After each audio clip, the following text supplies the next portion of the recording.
everyone. As you can see, I am still on vacation in Long Island, but I got a chance to talk to Karma Brown last week, and I am so excited to share this book, The Life Lucy Knew, with everyone. It is such an amazing book. You are going to love it.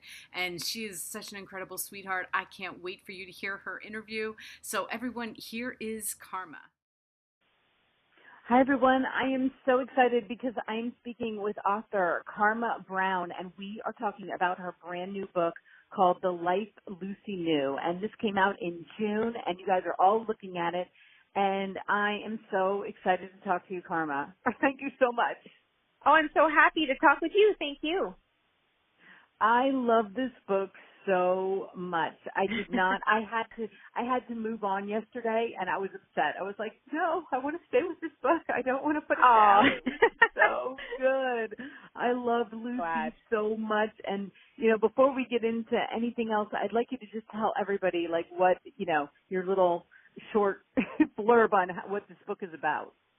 Sure. Yeah, it's about a woman named Lucy, a young woman who wakes up after a slip and fall accident. She wakes up from a coma, and she's wondering where her husband is, except that she's not married to anyone. And in fact, this man who she believes is her husband is an ex of hers who she hasn't seen in 4 years. She does have a boyfriend who's at her bedside and wondering why she's so confused. And as it turns out, Lucy has a very rare and strange memory condition called confabulated memory disorder, which is essentially like amnesia in the sense that, her memories are not accurate and she's having difficulty remembering the way things were. The difference is that with confabulated memory syndrome, the brain actually it just makes up brand new memories. It stitches together details from past memories, maybe something that you've read about recently, and it stitches it together into this new memory that is not at all real but feels very real to the person because our brains don't like these blank spaces when we're in comas, and so it tries to fill that space. And in this condition, and the condition that Lucy has, she ends up with a mind full of false memories that, again, she doesn't know what she can trust and what's real and what isn't. And you just made her so lovable as she's going through this process of trying to figure out who she is or, her world around her.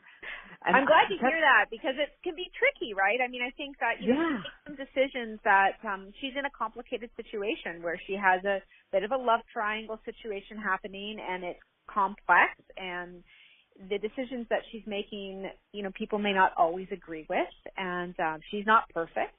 So it's good to hear that she's lovable. I think she is. But, you want your characters to be like real people who are going through these very unique circumstances. Yeah, exactly. And that's why, I just, I was at the end, I'm like, oh, okay. Okay, we have to let it go. But, okay, let's start with the title. I love the title because it's exactly, when I started the book, I'm thinking The Life Lucy Knew. Okay, knew. But as you're reading it, it just makes so much sense, because it was her world. That's where she was living in her world, Yes, and then she wakes up in this new world that she has to reconcile this new world that she believes to be true with the one that actually is true. And the title, a lot of people don't know what happens with titles in publishing. A lot of times as you're writing a book, you come up with what's called a working title, and this is the title that sits at the top of your manuscript through the edits. That's the one that everyone inside the publishing circle refers to when they're talking about your book. But then it goes through this whole process with marketing and sales and all the other teams that are involved in putting that finished product together. And people decide, is this the right title? And I will say for all my books, the title that is the working title has never ended up being the title that ends up on the finished book. And in this case, we had a different title. It was ready to be printed with another title. And you'll probably ask me what it is, and I can't even remember now because I've shifted my brain to remembering this one. And so we had to go through this significant brainstorming process to figure out what a new title might be. And I, in fact, changed her name. In the story, she had a different name in earlier drafts, and I changed her name to because with this title, it just sort of worked. And she became Lucy to me at that time. And it really fit. So, you know, the title is so important with a story. And it's very hard to capture the meaning of the book in a title that's catchy and looks great with the art concept that they've come up with and that people will remember easily, but gives you a sense as to what the book is about without being too literal.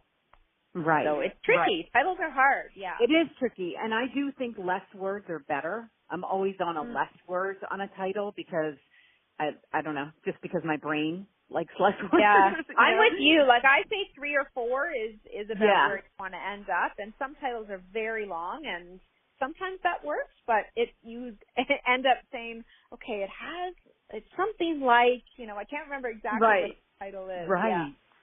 Right, and I love, that's why it's like the life, Lucy, it just like flew off your tongue, you know, with the 2 L's and everything. And everybody's looking at this cover, and I'm looking at the cover as we're talking, and I love the picture, like, we don't get to see Lucy's face. Okay, so we're looking at her back and her kind of just walking into I don't know, it made me like tear up when I saw it again after, because I'm reading it on digital, and so I go back to look at the cover and I'm like, why am I so emotional about this? Like, it's just that she's just walking into this like nothingness where she has to create and figure out and, you know, I don't know. Yeah, with the blabbering image of her. No, with the reflection of her, right? And I think you did a beautiful job with the cover. And it's probably my favorite cover of the books that I've had done. And I do think it really works for the story. And, you know, as you said, Lucy, ultimately what I wanted for her was, and for the readers, is this understanding that it really is a choice, and the things that we decide to do in our life, sometimes things happen to us that are out of our control, and it isn't just about sort of surviving that, it's about thriving through that. And the choice that Lucy had, in the end, you know, she very clearly made a choice, because she, you know, with this condition, it's not like your memory just suddenly all comes back. So she almost had to, as she was working through the issues and sorting out her old life and this new life and what she really wanted, she had to make some very big decisions about what was going to be important to her in a future that she now had no idea of what it was going to look like. And so, you know, this idea that we are really in control of a lot of our life and the decisions we make and sort of seeking out our own happiness, I wanted that to come through in the book. Oh, absolutely. So I'm going to read, I love a good first line, and you have an amazing first line. Okay. And so your first line in the book is, I have a complicated relationship with my memory, which is amazing. Okay, that first line right away, I was like, oh, that is beautiful, right? But then everybody go to the last line of the first chapter, and she ends it with, like I said, I have a complicated relationship with my memory. And I was like, oh my gosh, Karma, you are so brilliant. Like, I just love the way you wrapped up that first chapter. You're so kind. This is like, I'm blushing over here listening. But I appreciate it because it is, the first line, the first couple of pages of any novel are just so hard. And generally you spend a lot of time on them. And where do you start a story? And what is that first line that's really going to capture, you know, the feeling of the book and the moment where you meet this character? And it's always such a journey trying to figure out what that is. Sometimes it comes right away and it sticks. But a lot of times it doesn't. By the time you're through the end of the book, it's like, wait, that's not the right place to start. We have to start somewhere else. So I was happy with that first line. For me, that really sums Lucy up. You know, that sums up what this whole book was going to be about. So, and I always want to tell the authors, like, when I'm reading a book, that last line of the first chapter, it just really hits me because, you know, people have so many choices now. They've got tons of books on their Kindle. They have books everywhere. And it's not like when we used to go to the library and bring home a book and, like, that's your book for the week. You know, it's like everybody has choices. And sometimes they'll read that first chapter and be like, you know. So I always think you got to catch them right there. Like, you got to take them to chapter 2, and then you've got them. And then Yep. when I saw that, I was like, oh my gosh, this is why Karma is so brilliant, because right there, you're like, I can't wait to read about Lucy. Like, I want to know the rest. I want to know what happens to Right. her. And, Oh, good. Well, know, I'm glad my editor will be very pleased also to hear that. No, I loved it. I've never read. I was like, oh my gosh, I never read one where she started that first chapter with where she ended the first chapter, and then it's Right. like it summed it up, and then it's like, okay, let's go. Let's read Yep. this book, and so I am so happy that I feel so blessed to have read it, because it was just like I said, it was one of those books that I just didn't want to put down, and to me that's such a blessing, and the fact that I get to talk to you about it, I'm so happy. So thank you so much.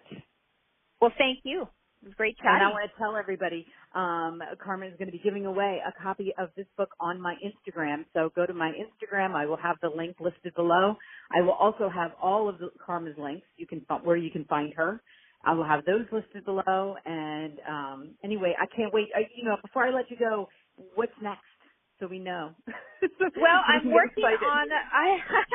It's not out until 2020. But I am working on a story a little different from the kinds of books that I have written in the past. This one is a little bit darker, and it's a dual narrative. So it's set in a 1950s New York City suburb, and the other part of the book takes place in the same house, in the same suburbs, but in the current day. And it is about two women and a dark secret and a shared cookbook.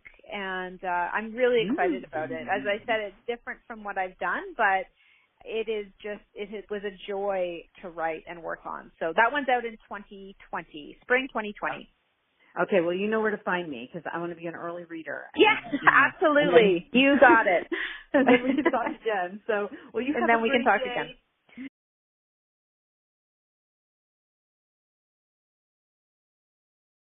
Everyone for listening to that. Wasn't she so cute? I love her. And like I said, I'm going to be giving away this book tonight on Instagram, and I am so happy that I get to do that. Thank you, Karma. I will have all of Karma's links listed down below, and along with the Instagram links, so you can go to Instagram and get a chance to win her book. And thank you, everyone, for listening.